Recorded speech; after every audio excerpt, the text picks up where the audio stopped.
ఇద్దరు బాండింగ్ బాగుంది.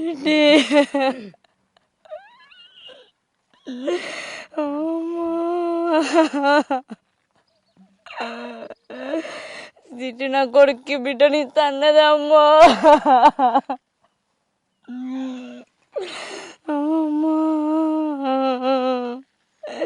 సిట్టి నీ కోడలు ఇంటికాడ బెంగడిల్తుంది. సిట్టి రా సిట్టి, ఊక నీ రూమ్లో పోయి పెడుతుంది సిట్టి నిన్ను.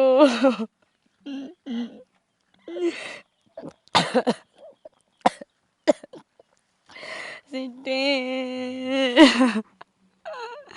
సిట్టి అన్న వచ్చిండు. సిట్టి లేచి పిలు సిట్టి అన్న అని. మీరు బాగుండేనా మీ ఇద్దరు? అన్న అల్లుడు పుట్టిండంట కదా అని చెప్పేసి అడిగింది. ఒకసారి శివరాత్రికి నా కొడుకు నన్ను బిడ్డని ఇద్దరిని ఎత్తుకున్నది. ఆ టైంలో ఒక 2 మాటలు మాట్లాడిన అంతే. దాని తర్వాత మళ్ళీ మాటలేదు. నేను ఇంటికి వచ్చిన అయిపోతే నువ్వు బతికదానివి. చివరిసారి కూడా మీకు వీడియో కాల్ మాట్లాడింది. చెప్తా అని చెప్పేసి అన్నదంట అంతే.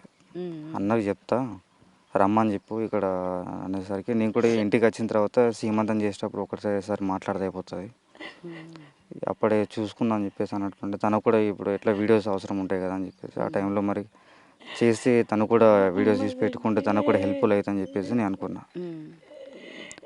ఈ మధ్యలో ఇలా అందరికి ఇట్లా చేస్తారని చెప్పేసి నేను అసలు అనుకోలేదు. మీరు మీ బావ గురించి మీరు అంటే బయట అంటే చూడడం కానీ తను ఎలాంటి వాడు ఏంటని తెలుసుకోవడం కానీ మీరు ఏం చేయలేదా కనీసం? నేను స్టార్టింగ్లో అతనికి వచ్చి నాకు డౌట్ కొట్టింది. వాళ్ళ మొఖాలు చూసినప్పుడే రౌడీలాగా కొట్టినవి చాలా. అంటే వాళ్ళు అమాయకంగా పెట్టినా కానీ వాళ్ళ మొఖాలు చూస్తే మనకి ఏర్పడుతుంది ఆల్రెడీ.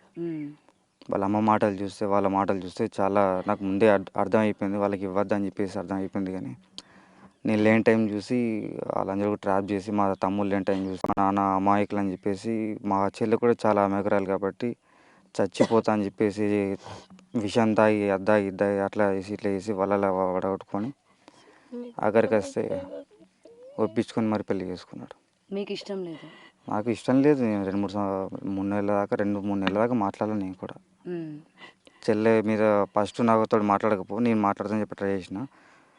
ఇట్లా చేసిన అని చెప్పేసి ఆ టైంలో కూడా నాకు కోపం ఉండే, చెప్పకుండా చేసుకున్నాను చెప్పేసి. నేను ఏమనుకున్నా మాట్లాడకపోతే నా చెల్లె కాదా, తనకు నేను ఏం చేయకపోతే ఎట్లుంటుంది, తన పెళ్ళైనా గ్రాండ్గా చేసి నేను అత్తారింటికి ఘనంగా పంపిస్తా అని చెప్పేసి అనుకున్నా.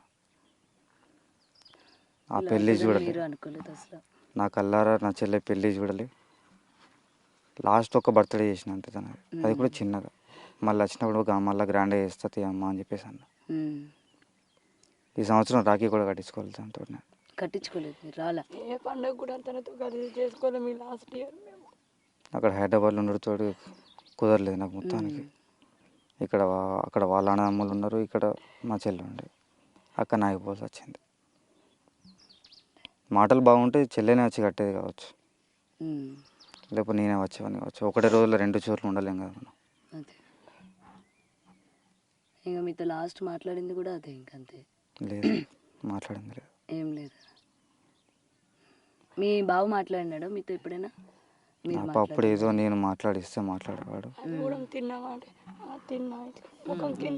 అతనికి ఎంతైనా కానీ బావ కాబట్టి తప్పదు, మనం చెల్లెని చేసుకున్నప్పటికీ మంచిగా చూసుకోవాలని చెప్పేసి నేను వచ్చినప్పుడల్లా బయటకు తీసుకెళ్తుంటే మంచిగా కూల్ డ్రింక్స్ తాగిపిస్తుంటే ఏమైనా తినిపిస్తుంటే మాట్లాడుతుంటే మంచిగా కూర్చోబెట్టి ఇట్లా బావ మా చెల్లె కొంచెం అమాయకురాలు, ఏమన్నా కానీ పట్టించుకోకు, ఏమైనా ఉంటే మాకు చెప్పు, చిన్న చిన్న విషయాలు కాడ పెద్ద పెద్ద విషయాలు కాడ నేను చూస్తున్నాను కొంచెం మంచోని అని చెప్పేసి అతన్ని చాలా మంచోనిలాగా చూసిన.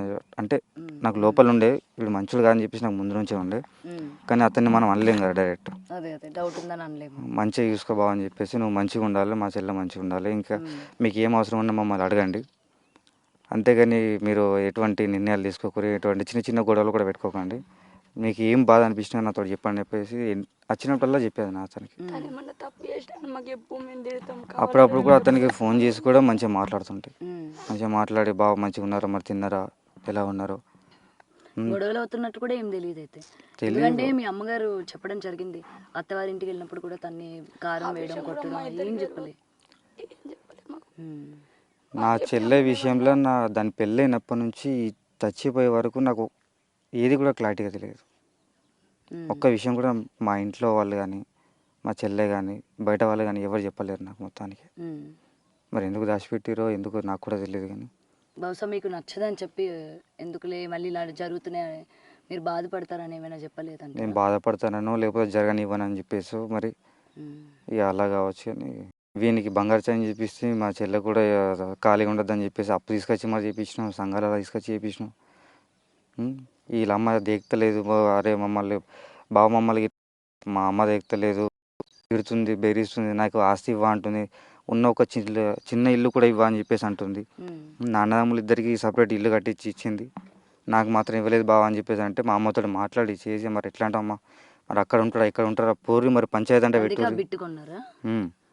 నేను చెప్పిన మళ్ళీ పంచాయతీ పెట్టండి ఒకసారి ఎందుకన్నా మంచిది, కులంతో మాట్లాడకుండా చేయకుండా పెళ్లి చేశారు కదా, రేపు పొద్దున ఏం జరిగినా కానీ వాళ్ళు ఏం పట్టించుకోరు చేయరు, ఇటువంటి జరుగుతాయి అమ్మా అని చెప్పేసి నేను ముందే చెప్పిన. కూడా చచ్చిపోవచ్చు సంపాదించుకోవడం అని చెప్పేసి నేను ముందే చెప్పిన. ఇటువంటివి ఉన్నాయని చెప్పేసి చెప్పాము కూడా వీళ్ళు నాకు చెప్పకుండా చేయకుండా పట్టించుకోకుండా ఇవన్నీ చేసి అక్కడికి వచ్చి ఇక్కడికి వచ్చారు. మరి అక్కడ లేదు ఇల్లు నాకు సొంతంగా, నాకు మా అమ్మ ఇస్తలే అని చెప్పేసి గొడవ పెట్టుకున్నప్పటికీ చూడండి మరి ఎక్కడన్నా దొరికితే తీసుకోరు, ల్యాండ్ ఏమన్నా గుంటనో 2 గుంటలు ఉంటే తీసుకోరు, పైసలు లేకపోతే ఎక్కువ తీసుకోకూరు, ఒక గుంటలైనా కానీ వాళ్ళు ఇద్దరే కదా పడుతుంది, ఒక చిన్న ఇల్లు అన్నా పడుతుంది దాంట్లో వాళ్ళు ఉండడానికి, 3-4 రూమ్లో పడుతాయి చిన్న చిన్న అన్న, ఫస్ట్ 2nd ఫ్లోర్లో వేసుకోవచ్చు. లేకపోతే దాని తర్వాత వాళ్ళు ఉన్నప్పటికీ సంపాదించుకున్నప్పటికీ మంచిగా కొనుక్కుంటారు తీసుకుంటారు వాళ్ళే కూడా పెట్టుకుంటారు అని చెప్పేసి ఎన్నో మాటలు చెప్పిన.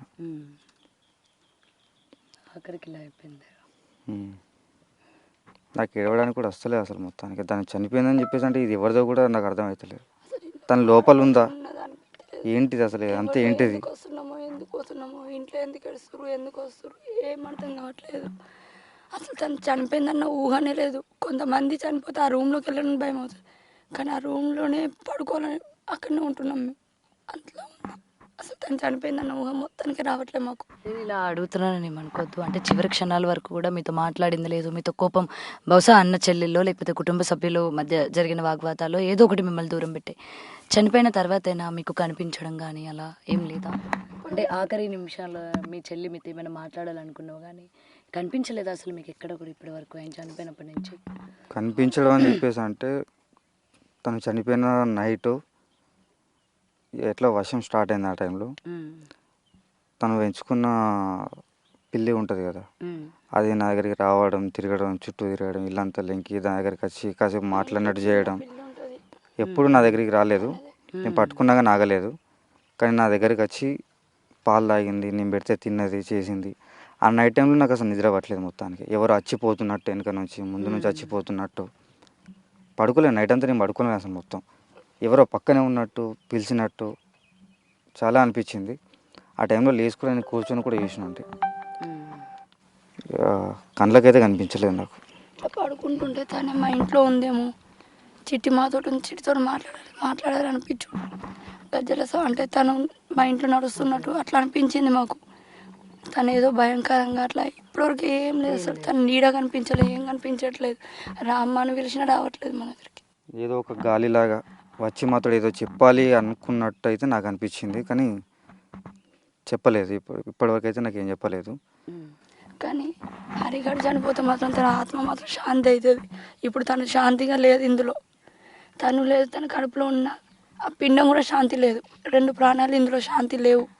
వాడు చనిపోతే అవి శాంతి అయితే వాడిని ఇక్కడనే పెట్టాలి, వీళ్ళ కాళ్ళ దగ్గర ఇక్కడనే పెట్టాలి, వాడిని వాడి అమ్మని ఇద్దరిని ఇక్కడనే పెట్టాలి. For more videos like this, subscribe Big TV channel.